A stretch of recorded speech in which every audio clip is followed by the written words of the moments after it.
Hey everybody, welcome back to Living Traditions Homestead. Well, this morning is off to a chilly start here in the Ozarks. Now, in our last video, we showed you guys that we planted all of our plants in our greenhouse. All of our summer plants, our tomatoes, our peppers, everything that we'll need for summer growing. Green beans, just everything. And at the time that we planted everything in there, there wasn't a single day in our 10-day forecast that was supposed to have a chance of frost, so we thought we would be just fine. And wouldn't you know, just 2 days after that, the weather report changed, and last night and again tonight, there's going to be a chance of frost. So we had to take some precautions in the greenhouse.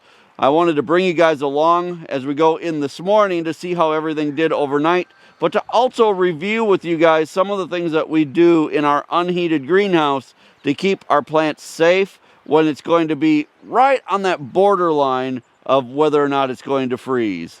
So we're going to start outside this morning, even though it's chilly and I can't wait to get in the greenhouse. We're going to start outside because I want to show you what we've done outside in order to help a little bit with retaining some heat inside.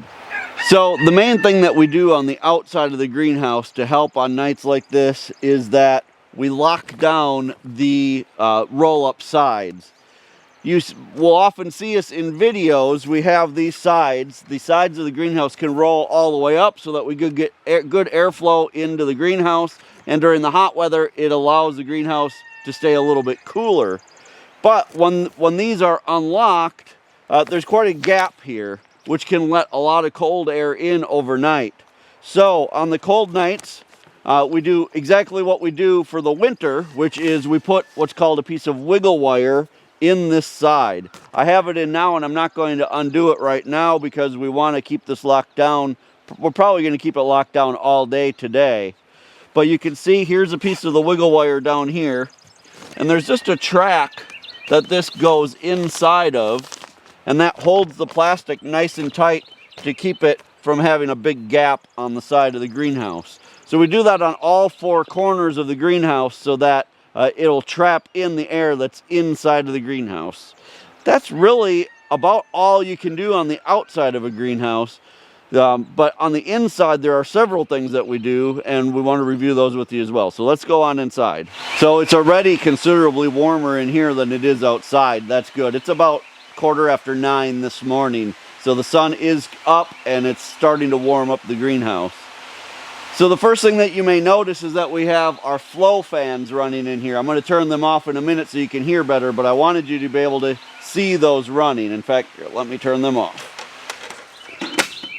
So overnight, it may seem counterproductive to leave those fans running because when you come in here, it may actually feel a little bit colder because of the wind moving around. The first thing to realize is that the wind chill has no effect on plants. So it's the actual temperature that has effect on plants. So even though it may feel colder to you, the plants don't care about that.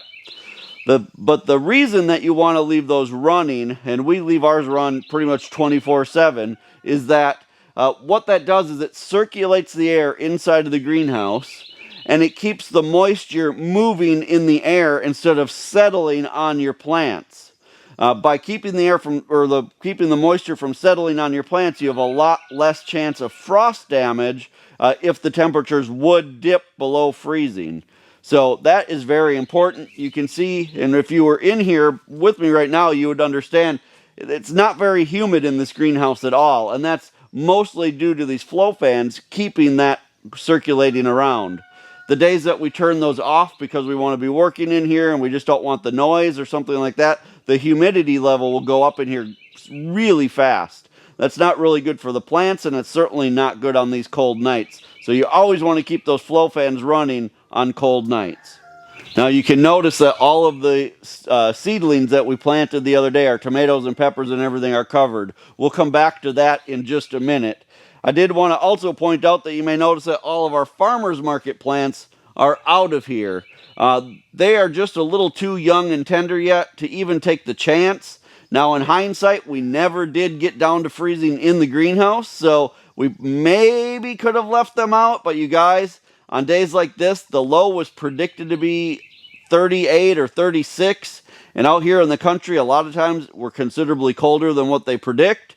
It just wasn't worth the chance to us to leave over 3,000 plants sitting out here. So all of those have been moved into the sprout house overnight. Now, you will notice that there are just a few out here. We did leave all of our brassicas out here. They can definitely handle even a little bit below freezing, so that's fine. And then you'll notice that the brassicas that we had planted in tubs have also, we didn't do anything with those at all because, again, they can take the colder temperatures. And then you can see here we have these buckets that we didn't cover at all, because these are the buckets that we planted with seeds. These are our green beans and other things like that. And because none of them have sprouted yet, it wasn't going to be a big deal if it got a little bit cold in here for them. The main things that we wanted to protect were our tomatoes, the basil that we planted, and of course the peppers. So let's start over with the tomato row. I'll get that uncovered and we'll talk about what we do with that. Now, before we uncover the plants, I did want to talk to you about the actual temperatures overnight. When we woke up this morning, the thermometer showed that it was 34 degrees outside. And at one point, I actually did see it drop down to 33 degrees. And when we were doing chores, we did see some frost outside. So there were some spots where it did get down cold enough to have some frost. The lowest that I saw it get in the greenhouse was about 37 degrees. And we measure the temperature in the greenhouse. We have a remote thermometer that hangs here. This is about halfway through the greenhouse and about halfway up, so it's a pretty good overall measurement. And the lowest I saw that get was 37 degrees. Now, the reason I bring that up is because even though that's cool, that's cold for these plants, we also have the plants covered with these floating row covers, which should hold in more heat. Now, the only reason that the greenhouse has stayed warmer than outside is because of biomass. Biomass basically just means that there are things in the greenhouse, whether it be barrels of water or our tubs that we grow in, that over the day will heat up, and then overnight they will release that heat back into the air. So our tubs, yesterday in the greenhouse, it was in the mid-70s. They heated up all day. The soil heated up, and the water that was in the soil heated up, and then overnight it will release that. That's why it stayed a few degrees warmer in here than it was outside. And then by covering with these floating row covers, it should hold in even more heat underneath those floating row covers. Now, I didn't have a thermometer under the floating row covers, but if I had to guess, if it was 38 out here, it probably stayed 40 or 42 degrees, 41 degrees underneath the floating row covers, which is plenty warm to keep these plants alive, especially since now, early in the morning, it's already starting to heat back up. So, let's take these off and just see how everything is doing, and then we'll be able to let all of these plants get a bunch of sun today, and then we're going to have to do the same thing again tonight to protect these plants. And then after that, I really do think we're going to be pretty safe with all of our plants. All right, so we're going to start by uncovering the tomato row. Now, on the tomato row, we have two of these floating row covers. Now, these are pretty thin floating row covers, but because we don't have some that are long enough this way, wide enough to go over, we use two of them, which kind of gives us a double layer over the top. Not only single layer on the sides, but double layer over the top. And because the tomatoes can take a little more of the cold than the peppers, we decided to use this like this on the tomatoes. And then I'll show you what we did for the basil, which is right here at this end.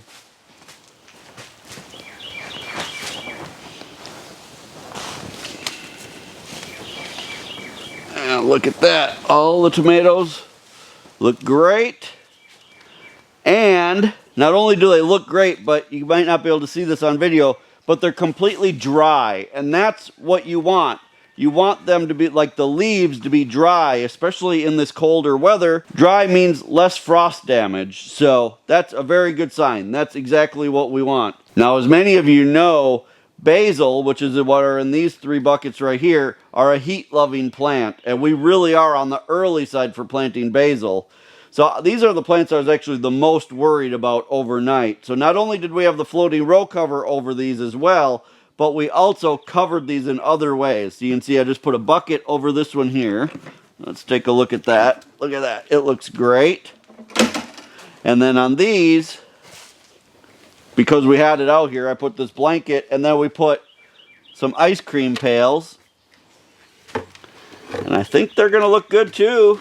They're looking maybe a little bit droopy, but not bad. I don't think there's any actual damage to them. They just don't really like even this weather. Like right now, it's up to about 45 or 47 degrees in the greenhouse. This is still too cool, really, for basil, but they'll do just fine as the day warms up. So that is a big win. So let's go check out all the peppers, because we planted over 40 peppers in that last video. And we need to see how they did as well and get them uncovered so they can get some sunlight as the day goes on. Now, the peppers, like the basil, they really prefer warm weather. They aren't going to die until they get damaged by frost, but they really, really prefer warm weather. They will struggle if it's too cool. So we actually did something a little bit different than on the tomato row. These floating row covers actually extend all the way down to the end of this long row, but we didn't need them to be that long. We didn't need to cover those other things. So we decided to only use it halfway, but then double it over on top of itself to have like a double covering. Right. So they've been covered really with 4 layers basically of the floating row cover. So we did that hoping to even create a warmer environment for the peppers, which they will much prefer. So we're going to take these off just like we did the tomatoes.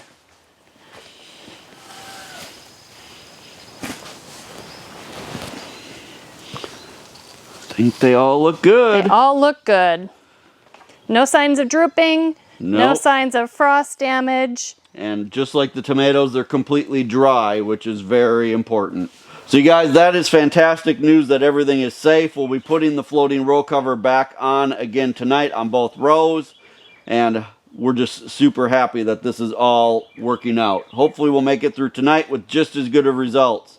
Now I know a lot of you have questions about the floating row cover. We get those from Grower Solution. You guys check them out, growersolution.com, the same place we got the greenhouse. And in fact, we've been able to get you guys a 10% off discount on all the supplies on Grower Solution. So that's except for shade cloth. Except for shade cloth. They said that's the only exception. They don't make enough on it to begin with, I guess. Check them out in the description of the video. So you guys, say a quick prayer for us that everything survives the cold again tonight.